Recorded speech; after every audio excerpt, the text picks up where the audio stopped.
Olá, pessoal! Hoje vamos falar de três caras muito importantes para realizar a implantação de uma aplicação no Kubernetes, que são o deployment, o pod e o container. Então fique atento. Para quem trabalha com Kubernetes, é normal ouvir esses termos, mas você sabe o que é cada um deles e para que serve? Bom, como eu disse, todos estão relacionados à implantação de aplicações no Kubernetes, mas cada um tem suas próprias características. Quando comecei minha jornada com Kubernetes, tive que trabalhar no modo Fast and Furious, sem ter muito contato com a teoria, então me confundia bastante com esses termos. Depois, com mais tempo para me aprofundar, fui conhecendo e entendendo melhor o que era cada um. Para evitar que você sofra como eu sofri, vamos ver hoje o que significa cada um deles. Mas antes de falarmos deles, é importante entendermos dois modos diferentes de automatizar tarefas: o modo imperativo e o declarativo. Para isso, vamos fazer uma analogia com o mundo real, com uma atividade que é tão comum para o pessoal de TI, que é o preparo de café. Se decidirmos automatizar a preparação do café do modo imperativo, teremos que nos preocupar em como fazer, assim como quando nós mesmos preparamos o café. Ou seja, teremos que definir passo a passo todas as atividades necessárias para fazer o café, como por exemplo, colocar água para ferver, pegar a cafeteira, pôr o coador na cafeteira, colocar o pó de café, esperar a água ferver, colocar a água na cafeteira e por fim, após a água passar pelo filtro, colocar o café na xícara.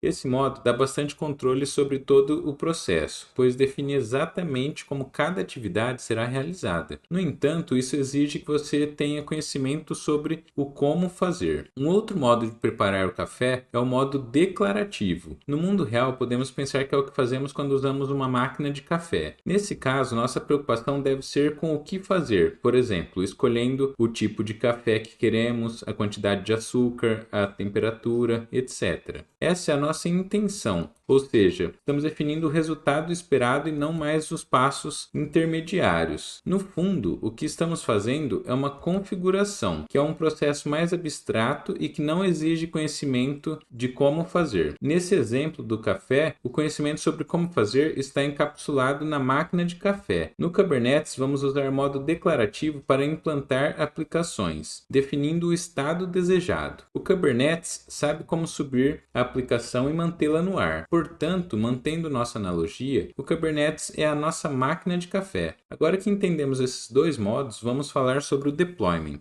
O deployment é utilizado para definirmos um estado esperado para a aplicação que vamos implantar no nosso cluster. Ou seja, ele é o nosso sonho a ser atingido. Você utiliza o deployment para fazer uma declaração do estado que espera atingir. Mas o que, por exemplo, pode estar contido nesse estado desejado que declaramos com deployment? Bom, vou falar apenas algumas opções, como a imagem utilizada para a criação do container, o número de instâncias que vão rodar, quais portas estarão acessíveis e as variáveis de ambiente definidas, mas não são somente essas opções, existem várias outras. A definição do deployment é o primeiro passo para implantarmos a nossa aplicação, mas é possível utilizá-lo também para outras funcionalidades, como por exemplo, escalar aplicações, ou seja, aumentar ou diminuir o número de instâncias que estão sendo executadas, realizar o rollback para um estado anterior da aplicação e para definir o modo de atualização da aplicação e para atualizá-la efetivamente. Então, quando sai uma nova versão, quando a gente quiser atualizar os containers que estão rodando, a gente pode utilizar o deployment também. Podemos fazer uma outra analogia e comparar o deployment à planta baixa de uma casa, igual essa que está aqui na figura. Ela não é a casa em si, mas contém informações sobre o número e a dimensão dos quartos, a quantidade e posição das portas, janelas, etc. Do mesmo modo, o deployment vai definir como estarão organizados os containers que vamos utilizar para implantar nossa aplicação. Ok,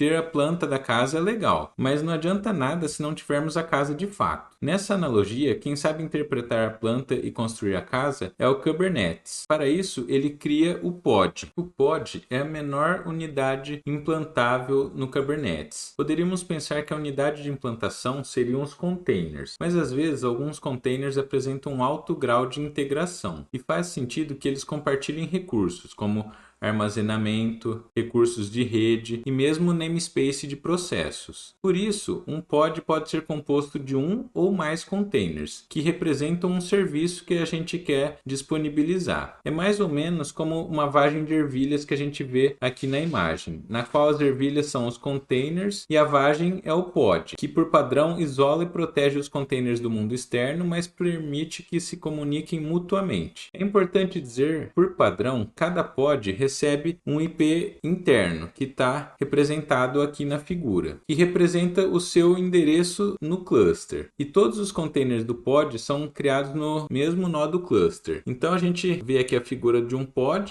pode ter um ou mais containers dentro dele, e aqui a gente tem a representação de um volume que ambos os containers acessam. Então, em um pod, a gente pode ter um container principal, por exemplo, esse daqui, que rode um servidor de aplicação como o Apache Tomcat, e outro que envie os logs gerados pelo Tomcat para um servidor centralizado de logs, como o Filebeat. Então, o container 1 seria o Tomcat, o container 2 o Filebeat. Note que nesse caso, o Filebeat depende do Tomcat fortemente, e não faria sentido mantê-lo separado. Durante a série, nós veremos mais exemplos com mais de um container e um pod, e vai ficar mais claro para você. Porém, é importante mencionar que apesar de ser possível colocar mais de um container em um pod, o mais comum é encontrarmos somente um por pod. Voltando à analogia da construção da casa, o pod poderia ser encarado como o terreno da casa, com um muro em volta, e o IP seria o endereço do terreno. Agora a pergunta é, cadê a casa? Bom, para construir a casa precisamos de cômodos. Os cômodos de uma casa apresentam uma relação estreita com os demais. Não faria sentido uma casa somente com uma sala e sem nenhum banheiro. Mas o que isso tem a ver com Kubernetes? Como vimos no vídeo 2 da série, o container é uma unidade de software que encapsula uma determinada aplicação e suas dependências. Você ainda pode estar se perguntando se essa não é exatamente a definição de pod, já que falamos que o pod representa um serviço que a gente quer disponibilizar. Mas como nós vimos no slide anterior, o serviço pode ser composto de duas ou mais aplicações distintas, rodando em um pod, como o Tomcat e o Filebeat do exemplo. Sendo assim, cada uma delas deve rodar em um container distinto, pois são aplicações diferentes com possivelmente dependências e necessidades diferentes, como variáveis de ambiente, volumes, portas, porém estão diretamente relacionadas, tal como os cômodos de uma casa. Portanto, na analogia da casa, cada container é um cômodo com funções específicas, mas que tem relação forte com os demais cômodos da casa. Acredito que você conseguiu entender o que representa cada um desses componentes, mas um detalhe ficou no ar. Eu comentei que podemos utilizar o deployment para escalar nossas aplicações, que são representadas pelos pods. Ou seja, podemos criar vários pods a partir de um único deployment.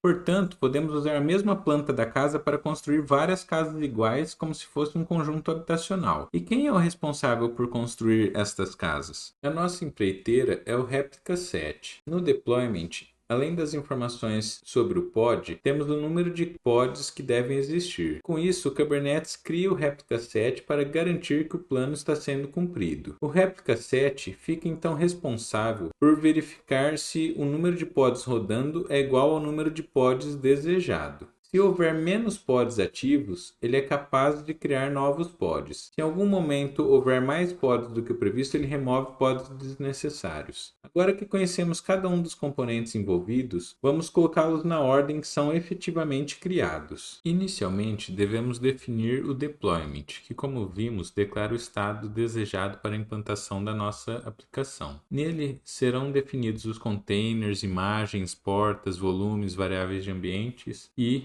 número de réplicas, entre outras informações semelhantes à planta de uma casa. A partir dele é criado um Replica Set, que é o responsável por garantir que o número de réplicas existentes, ou seja, pods, seja igual ao número planejado. Inicialmente, como não há nenhum pod criado, ele vai criar o número de pods necessários, semelhante a uma empreiteira que vai construir o número de casas definido em contrato. O pod é então criado. Ele é a unidade de implantação e isola os containers contidos neles do mundo exterior, mas permite que se comuniquem entre si, semelhante aos muros de um terreno que protege a casa dentro dele. Por último, serão criados os containers do pod, sendo que cada um encapsula uma aplicação e suas dependências, mas pode depender das demais, assim como os cômodos de uma casa. Então, por hoje é só, pessoal. Nos próximos vídeos, veremos como exatamente o Kubernetes trabalha para realizar a implantação da aplicação e faremos nosso primeiro deploy no cluster utilizando o kubectl, que vimos no vídeo anterior. Até a próxima!